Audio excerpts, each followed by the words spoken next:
What is going on YouTube? And welcome back to my channel, JoJo Speaks. I am here for my review for RuPaul's Drag Race All Stars 10, Episode 4. So we have the second bracket starting this week, and I don't know if I'm going to rank the brackets necessarily as far as, who my favorite queens are and things of that nature. But let's go through the queens that come through, talk about the things that are going on behind the scenes, and then talk about their outfits for the first challenge. So, excuse me. First queen that is here in the second bracket is Tina Burner. She's from season 13. I'm not the biggest fan of Tina Burner, to be honest. I was not that excited about her coming back. I don't know. It's just her. I'm big on pageant queens personally. So the campier queens have never been my favorite. Not that Tina Burner is should be labeled a camp queen. However, she just never was really my favorite. But it's interesting to see her back on the show. Interesting. That's an interesting word to use to describe. But yes, Tina Burner is back. We also have Carrie Colby. Carrie Colby is from season 14. I do enjoy Carrie Colby. I love her. I typically love her looks. She's typically good at this drag race thing. She didn't last as long as she wanted to in season 14, but I'm glad that Carrie Colby is here. I really am. Then we have Nicole Paige Brooks from season 2. I love seeing the queens from older seasons come back. Now, the funny thing with Nicole Paige Brooks is, I think it's been over 13 or maybe 15 years since he's been on the show. Doesn't seem like much has changed, and we'll get to that a little bit later when we talk about her look that she created from her 8 ball. But I was very happy to see Nicole Paige Brooks, and also it also seems to me that the queens from the older seasons are really being used as filler queens because I guess, like Phoenix, who was in the first bracket, we have, Nicole Paige Brooks in the second bracket. And in the third bracket, it seems like that queen's going to be Acid Betty, who I actually love. I love Acid Betty. And I was so happy to see that she was going to be on this season of All Stars.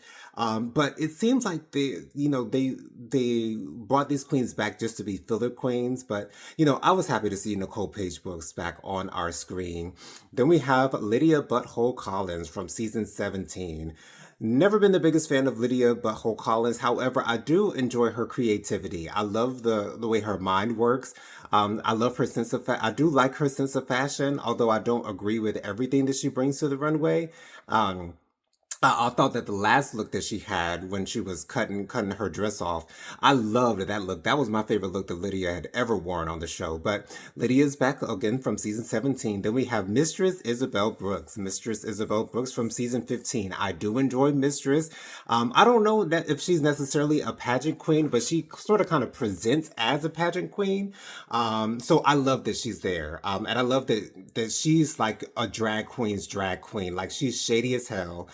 She'll read you down, without a second thought, you know what I'm saying? And, I love that Nicole Paige Brooks is here. I really, not Nicole Paige Brooks, but Mistress Isabel Brooks. I love that Mistress is here. I love that she's on our screens again. And it seems like she recorded this before she cut her hair because if you watch her current YouTube videos, her hair is cut. So, and she seems to have lost a little bit of weight. So it seems like this was filmed before all of that change happened. But I'm glad the Mistress is here. And finally, we have Georges from season 14 as well. And here's my thing about queens that have done All Stars in the past coming back. I've never been the biggest fan of these queens coming back. We'll get to Ginger Minge when we get into the third bracket. I have no idea why she is back for a fourth time. That's so annoying to me. It really is. And it also takes up the space of someone who hasn't been on All Stars before, who could be on All Stars, but you're taking up their space. But, whatever. It is what it is. But anyway, so those are the queens that have come back. Now we get backstage, and the first thing that comes out of these queens' mouth are alliances. Georges and, Mistress are talking, and then Mistress and Nicole Paige Brooks, since they seem to have the same last name, they're somewhat related in a way. They sort of kind of explained it, but I don't remember exactly how they are related, drag-wise. But anyways, so all this talk about alliances is sort of kind of annoying to me because yes, this is a competition show. However, this is not Survivor. This is not Big Brother. I mean, we're not voting each other out, thankfully. Um, because that's always kind of, I never really enjoyed that aspect of All Stars, is the queens voting each other off. However, um all this talk about alliances makes it seem as though they're trying to make the show something that it's not. And it's like, really, how are because the alliances only really relate to who you give your vote to, who you give your MVQ point to. um so to me, it's like it's pointless to talk about alliances in this case. I don't get why. I mean, I get why, because I think they want the competition show to seem more is at risk, more is at stake. So I do understand that. Um, Sorry about that. I got interrupted there. But anyways, yeah, I don't understand why they are talking about alliances on this show.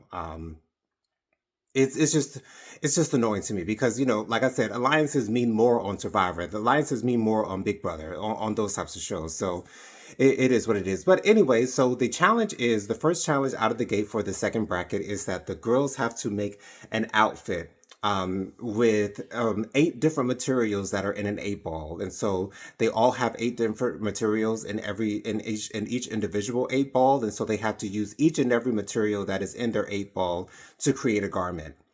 Tina Burner did excellent with her outfit. Her outfit looked like it was made professionally. I did not know that Tina Burner was a seamstress. I did not know she did that well at sewing.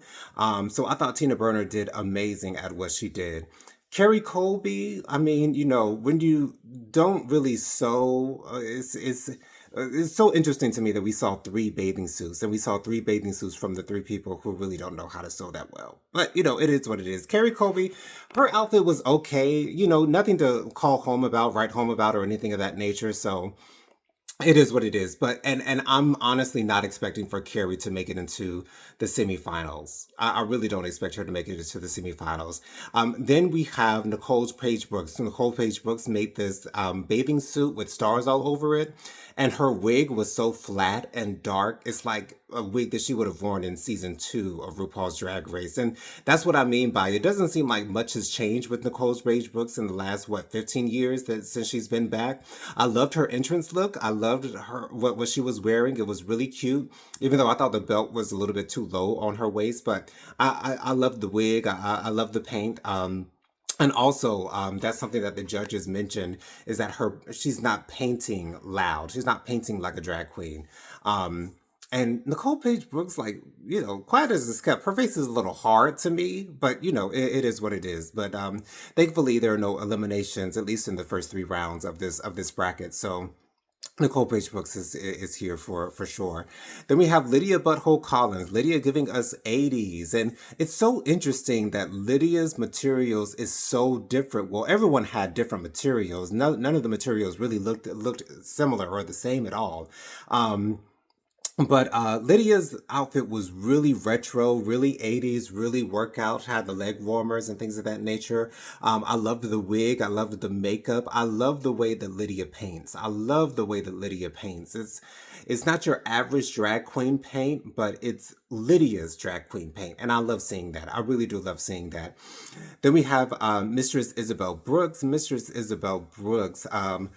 I loved her outfit. Yes, Michelle mentioned that we've seen this silhouette 15 bajillion times from Mistress, but it works for her. It really does work for her. And I feel as though a lot of times bigger queens are limited to the silhouettes that they can, that they can present on stage, because certain things don't look as good on bigger queens as they do on smaller queens. And so it does not negate the fact that the outfit was beautiful, and I really thought that Mistress Isabel Brooks deserved to be in the top two. I was really disappointed. Yes, she was in the top three. RuPaul mentioned her before she, announced the top two, but I really thought that the creation that Mistress Isabel Brooks put together was worthy of a top two placement. Yes, it was leopard print. Yes, she had the corset. She had the beading coming down from the corset. It was really beautiful. She made the purse with the beads and the other fabrics as well. And so I thought Mistress did the best. Mistress had my favorite look on the runway. And once again, I think she truly deserved to be in the top two.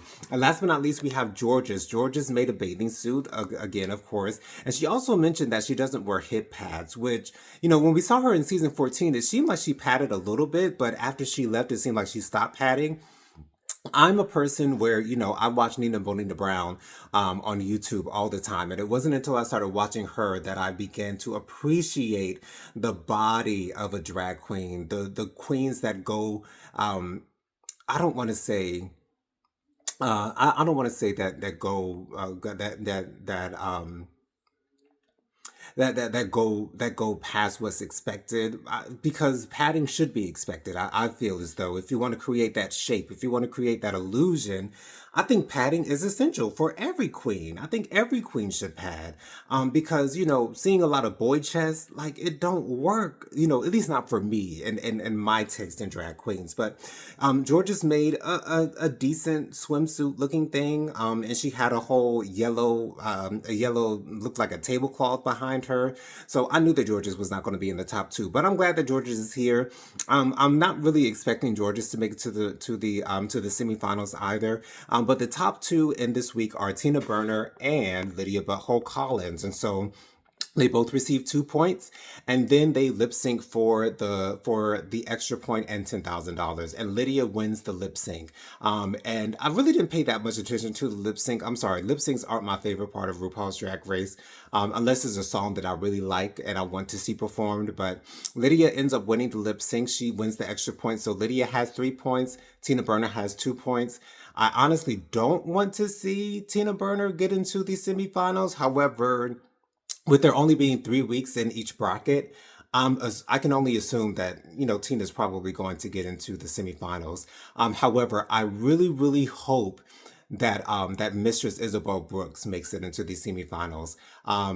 To me, it really doesn't matter who else gets in there. I'm thinking that Lydia is probably going to get in there as well. However, I will be very disappointed if Mistress does not make it into the semifinals. But what do you guys think about this second bracket? What do you guys think about the looks that they created? Let me know down in the comments. Be sure to subscribe to my channel. Press that big red subscribe button. It is free and easy to do. It takes less than a second to mash that thing, so go ahead and mash it. Make sure you give me a thumbs up on this video. Let me know you're enjoying the content that I'm putting out on my channel. Once again, leave a comment. Let me know your thoughts on the second bracket, and let me know your thoughts on the looks that they created. Be sure to press the notification bell so you're notified every time I post a new video. And last but not least, share JoJo Speaks with all your family, friends, and loved ones. Let everybody know that JoJo Speaks is out here in these YouTube streets. Thank y'all so much for joining me. I am your host, JoJo Speaks from Faithful Warrior Ministries. I'll see you guys on the next video. Peace out.